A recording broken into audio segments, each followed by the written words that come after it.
ఎన్నికల ముందు 10 సంవత్సరాలు మల్లంపల్లి ప్రజల యొక్క ఆకాంక్షతోటి గత బీఆర్ఎస్ ప్రభుత్వం ఆట ఆడుకున్నది. ఏ మంత్రి వస్తే ఆ రోజు వీళ్ళందరూ పోయి స్టేషన్లో కూర్చోవాలి, పోరాటం చేసేటోళ్ళు. ఇవాళ ఏ ఎన్నికలు వస్తే మాకు ఈ ఎన్నికలలో ఓట్లేయండి మీకు మల్లంపల్లి ఇస్తామని చెప్పేటోళ్ళు అప్పటోళ్ళు. మీరు ఎంపీ ఓట్లేయండి మీకు మల్లంపల్లి ఇస్తామని చెప్పేటోళ్ళు. మీరు ఎమ్మెల్యేకి ఓటేయండి మీకు మల్లంపల్లి ఇస్తామని చెప్పేటోళ్ళు. అట్లా ఎన్నిసార్లు మీరు ఇబ్బందులు పడ్డారు, ఎన్నిసార్లు ఆశపడి వాళ్ళకు ఓట్లేసిరో ఒక్కసారి ఆలోచన చేయండి. కానీ గత ఎన్నికల్లో కానీ మరి నాకు మల్లంపల్లి మండల హెడ్ క్వార్టర్ నుంచి కూడా పూర్తి స్థాయిలో అప్పుడు ఇప్పుడు ఎప్పుడు తోడుగా ఉన్నందుకు మీ అందరికీ కూడా పేరు పేరున శుభాకాంక్షలు.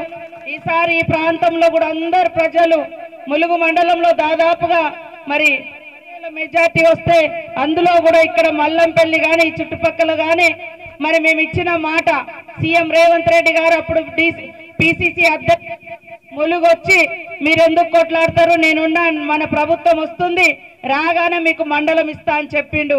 ఆ చెప్పిన మాట ప్రకారం ఈ రోజు 5 ఎంపీటీసీల పరిధిలతోటి ఈ మండలాన్ని ఇచ్చడం జరిగింది. గతంలో కేవలం ఓట్ల ముందు జీవోలు ఇచ్చిండ్రు, సీతక్కను ఓడియండి అని అనేక జీవోలు ఇచ్చిర్రు. అవి జీవోలు పేపర్లకే ఉన్నాయి.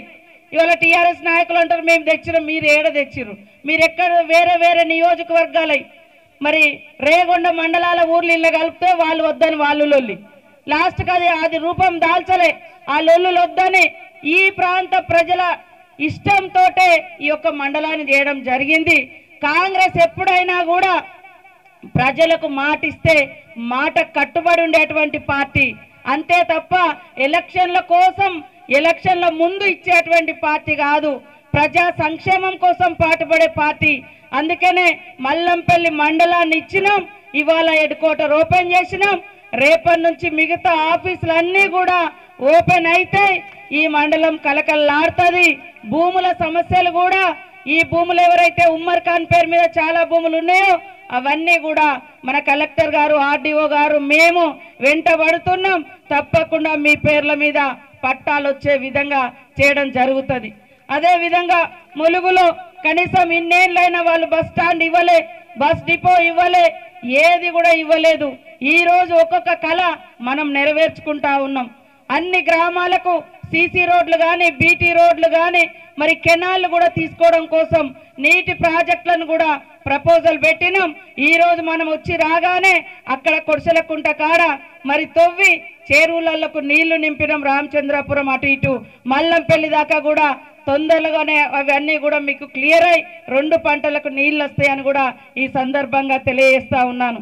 అదే విధంగా ఈరోజు కెనాల్ గురించి మన సోదరులు అడుగుతా ఉన్నారు. ఖచ్చితంగా కెనాల్ పాయింట్ ఉంది. దానికోసం ల్యాండ్ అక్విజిషన్ భూమి కూడా మన రామచంద్రపురం ప్రాంత రైతులు ఇచ్చిరు. పాపం వాళ్ళకి ఎప్పుడు కూడా ప్రజలు అందరం కూడా కృతజ్ఞతతో ఉంటాం. ఖచ్చితంగా వాళ్ళకి ఏ అవకాశాలు దొరికినా వాళ్ళ పిల్లలకు వాళ్ళకు ఉద్యోగ ఉపాధి అవకాశాలు కూడా కల్పిస్తామని తెలియజేస్తా ఉన్నాం.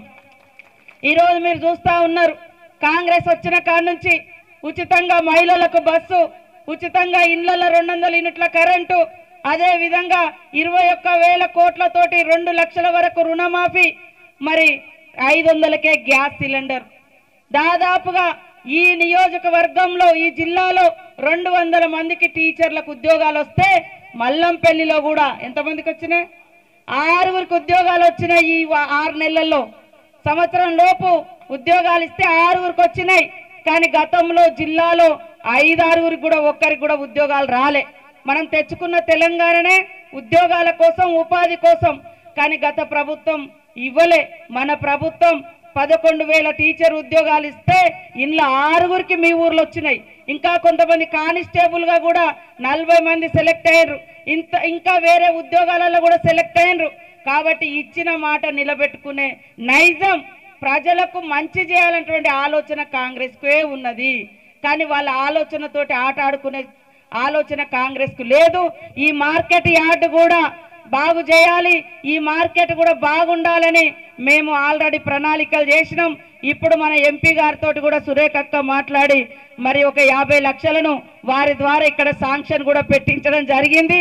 నేను తీసుకొస్తా, ఎంపీ గారు తీసుకొచ్చేది ఎంపీ గారు తీసుకురావాలి కాబట్టి ఖచ్చితంగా ఇవ్వడం జరిగింది. అదేవిధంగా మన గ్రామంలో కూడా మీరు గ్రామ సభలు జరిగినప్పుడు గ్రామాలలో గొడవలు పెట్టుకోవద్దు. ఖచ్చితంగా మీరు చూడండి, గతంలో ఇందిరమ్మ ఇండ్లే ఎక్కువ ఉన్నాయి మీ ఊర్లల్లో. ఈ 10 ఏళ్లలో ఎంతమందికి డబల్ బెడ్రూమ్ వచ్చిందో ఒక్కసారి ఆలోచించండి. ఇప్పుడు 5 లక్షలతోటి ఫస్ట్ ఇల్లు లేనటువంటి వాళ్ళకే ప్రయారిటీ, ఇల్లు లేనటువంటి వాళ్ళకే పేదలకే ఫస్ట్. అది తప్పకుండా మీ పేరు ఒకవేళ అటు ఇటు అయినా వాళ్ళు పేదోళ్ళు అయితే, ఇల్లు లేని వాళ్ళు అయితే, గుడిసె అయితే వాళ్ళకు ఫస్ట్ ఇల్లులు ఇచ్చే బాధ్యత మాది.